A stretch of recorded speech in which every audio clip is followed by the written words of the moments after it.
strength underneath 100%. So whatever choice you make is kind of the message. It's not so serious. This is not like a, oh, this is your soulmate, and if you fuck it up here, you'll never interact or meet again.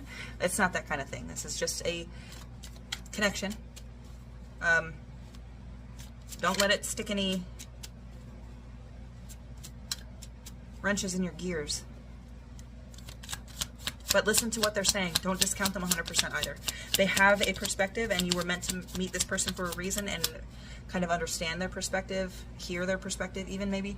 They're in your life for a reason. So you have to figure out what to do with this. You might have to make a choice, or it also might be about discernment, because these both came out together. And then we've got the Ace of Hounds for the bottom of one deck and the Queen of Flytraps for the other. So kind of differing, right? Completely tamed and then not.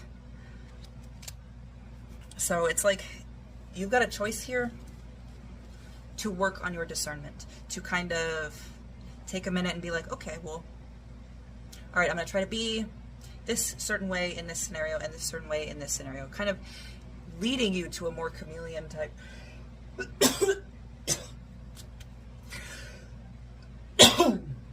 excuse me, a more chameleon type existence where you observe before you speak.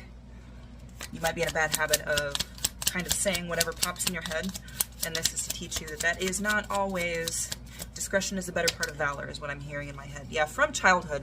This is you letting your inner child out, and sometimes that kid just needs to sit down and be quiet for a second, take a time out, take some deep breaths, fucking relax so the grown-ups can talk, okay? Or listen.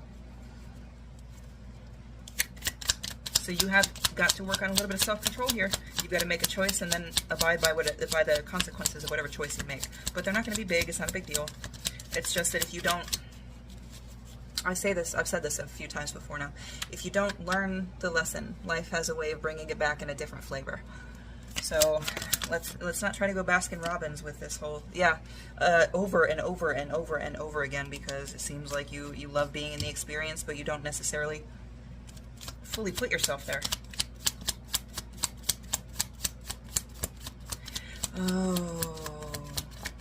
So we got Medusa, and this is kind of going along with what I was saying, where you need to find discernment, because Medusa is a card of